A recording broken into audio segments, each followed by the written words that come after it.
అలాగే పట్టణ ప్రజలందరూ కూడా నమస్కారాలు. చూసినట్లయితే గత 5 నెలల నుంచి కూడా కంటిన్యూస్గా ఈ విషయం మీద మనము ఇప్పటికే చాలాసార్లు పత్రికా ప్రకటనలు ఇచ్చాము, రివ్యూలు చేసాము, అవేర్నెస్ కూడా క్రియేట్ చేసాము.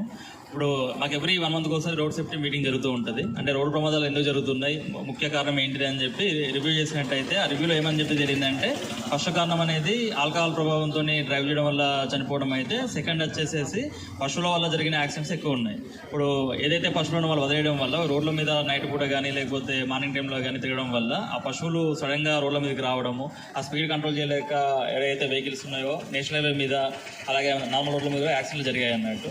సో ఈ ప్రమాదాన్ని ఎట్లైనా నివారించాలనే ఉద్దేశంతో ఫస్ట్ అయితేనేమో మనకు చేతిలో ఉండదు, అది వ్యక్తి నైతికత మీద ఆధారపడి ఉంటుంది. సెకండ్ మాత్రం ఏంటంటే హ్యూమన్ మేడ్ ఎరర్స్ లాంటిది అన్నట్టు, ఇది మన చేతిలో ఉంటుంది. పశువులు అనేది రోడ్డు మీద రాకుండా చూసుకోగలిగితే మనం ఒక ప్రాణం కాపాడిన వాళ్ళం అయితే అనే ఉద్దేశంతో గౌరవ జిల్లా కలెక్టర్ గారు మన జిల్లాలో ఉన్న వివిధ శాఖలు, police department, municipal, RNB, NHA వీళ్ళందరితో కూడా జాయింట్ మీటింగ్ తీసుకున్నారు. దీనిలో భాగంగా ఫస్ట్ అవేర్నెస్ క్రియేట్ చేయమని చెప్పారు. అయితే ఎవరైతే ఓనర్స్ ఉంటారో వాళ్ళకి సంబంధించిన పశువులు అనేది ఖచ్చితంగా వాళ్ళ సంరక్షణలోనే ఉంచుకోవాలి, అట్లా బయట వదిలేయడానికి లేదు అని చెప్పారు. దీనికి సంబంధించి లాస్ట్ ఎవ్రీ 1 మంత్కి ఒకసారి మేము ప్రెస్ మీట్ పెట్టాము, అవగాహన కార్యక్రమం చేసాము, ఎన్జిఓతో కలిసి కూడా కార్యక్రమాలు చేసాము. ఎన్నిసార్లు చెప్పినప్పటికీ కూడా ఇప్పటికి కూడా ఏమవుతుందని అంటే ఆ పశువులను రోడ్డు మీద వదిలేస్తుంటున్నారు. అవి ఒకవేళ పాల సంబంధించిన ఉత్పత్తులు ఇస్తున్నామో వాళ్ళు తీసుకుంటారు, దానికి ఏమన్నా రోడ్డు మీదకి వచ్చి యాక్సిడెంట్ అయినా లేకపోతే అది చనిపోయినా కూడా పశువులను అట్లనే నిర్దాక్షిణంగా రోడ్డు మీద వదిలేసి వెళ్ళిపోతున్నారు. ఇది మాది కాదు అని చెప్పి చెప్తున్నారు. దీనివల్ల ఏంటంటే లోకల్గా ఉన్న పబ్లిక్కు అలాగే వ్యాపారస్తులకు, మున్సిపాలిటీకి ఇలా అందరికీ కూడా అన్ని విధాలుగా కూడా ఏంటంటే ఇబ్బందులు జరుగుతున్నాయి. సో మొన్న 3 days బ్యాక్ కలెక్టర్ గారు స్ట్రిక్ట్గా వార్నింగ్ ఇచ్చారు, అలాగనే పేపర్ మీద కూడా మాకు పర్మిషన్స్ ఇచ్చాడు. మున్సిపల్ యాక్ట్లో సెక్షన్ 160 ప్రకారం ఏదైతే స్ట్రే యానిమల్స్ ఉంటాయో, పశువులు కావచ్చు, కుక్కలు కావచ్చు, ఇలాంటిది దానివల్ల మనుషుల ప్రాణాలకి హాని జరుగుతుందని చెప్పి అనిపించినట్టయితే వాటిని తరలించే పవర్ అనేది మున్సిపాలిటీకి, గవర్నమెంట్కి ఉంటుంది. దానిలో భాగంగా పోలీస్ డిపార్ట్మెంట్, మున్సిపల్ ఆధ్వర్యంలో కమిషనర్ రావు సార్ గారికి, తర్వాత ఎన్జిఓ సంఘం నాగరాజు గారికి, తర్వాత ప్రసాద్ గారికి, మిగతా అందరికీ, మరి మీ మిత్రులు, మన పత్రికా మిత్రులందరికీ కూడా నమస్కారం. ఈ కార్యక్రమం అనేది ఈ నుంచి కాదు, దాదాపు 1 year నుంచి మేము చేద్దామనే ఆలోచనతో నడుస్తూ ఉన్నది. ఈరోజు ఇన్ని రోజులకు కూడా మనం అంటే ఇంకా ప్రజల్లో అవగాహన కల్పించే కార్యక్రమాలు చాలా చేసినాం. అయినా కూడా వాళ్ళు పట్టించుకోకుండా ఈ రోడ్ల మీద నెగ్లిజెన్స్గా వదిలేయడం వల్ల చూస్తూ ఉన్నాం. నాకు 2-3 కొన్ని ఈ ఆంబోతులు అలాంటివి పొడవడం కానీ, కొంతమంది ఇంజూర్ అయ్యి హాస్పిటల్ అడ్మిట్ అవ్వడం, తర్వాత వచ్చిపోయే వాహనాలకు అడ్డం రావడం, అట్లా కూడా యాక్సిడెంట్ అయ్యి కొంతమంది చనిపోయిన అవకాశాలు ఉన్నాయి. కాబట్టి ఎవరైతే వీటిని సంరక్షకులు ఉంటారో వాళ్ళదే బాధ్యత ఇది. కాబట్టి ఇప్పుడున్న మేము తీసుకునే చిన్న చర్యల వల్ల ఇది మీరు ఇంకా మేలుకోవాలని, లేకపోతే ఇంకా ఇన్ ఫ్యూచర్లో అలాగే నిర్లక్ష్యం చేస్తే మాత్రం వాళ్ళ మీద కఠినమైన చర్యలు, లేదు అంటే కొన్ని సెక్షన్ల కింద వాళ్ళ నెగ్లిజెన్స్ వల్ల ఏదైనా ప్రాణం పోతే మాత్రం వాళ్ళకు రిమాండ్ చేసి నాన్ బెయిలబుల్ వారెంట్ కేసులు కూడా నమోదు చేసే అవకాశాలు ఉంటాయి. కాబట్టి ఇప్పటికైనా ప్రజలు ఎవరైతే ఈ ఓనర్లు ఉన్నారో, యజమానులు ఉన్నారో, వాళ్ళు తప్పకుండా వాటిని వాళ్ళ సంరక్షణలో ఉంచుకోవాలి, వాళ్ళ దగ్గరనే పెట్టుకోవాలి.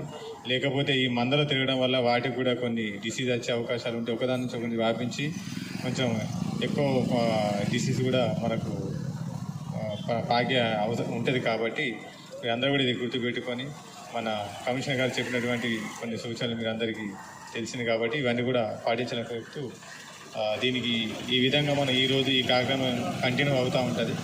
ఎవరైనా కూడా ఈ గోశాల మేము తరలిస్తాము సుల్తానాబాద్కు. మీ అనుకుంటే బిట్ట మీరు అక్కడికి వెళ్ళి తీసుకోవచ్చు, కానీ నెక్స్ట్ టైం మాత్రం ఖచ్చితంగా ఇవ్వబడదు, వాళ్ళ మీద కఠినమైన చర్యలు తీసుకోబడతాయి. కాబట్టి ప్రజలందరూ గమనించగలరని చెప్తూ ఈ అవకాశం ఇచ్చినందుకు మరొకసారి ధన్యవాదాలు తెలుపుతాను. ఎస్ఐ గారి ఆధ్వర్యంలో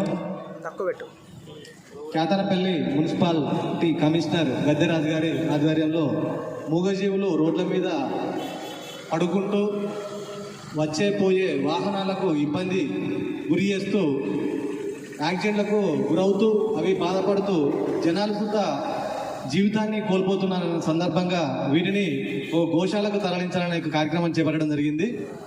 ఇది ప్రతి ఒక్కరూ మూగజీవాలను రోడ్ల మీద వదిలేయద్దన్న కాన్సెప్ట్తోనే ఈ కార్యక్రమం చేపడుతున్నాము. జనాలకు అవేర్నెస్ అనేది కలుగుతుంది. ఇట్లా వదిలిపెట్టే వాళ్ళ మీద కేసులు బుక్ చేయడం కూడా జరుగుతుందని చెప్పి ఎస్ఐ గారు ఇదివరకే తెలియపరిచారు.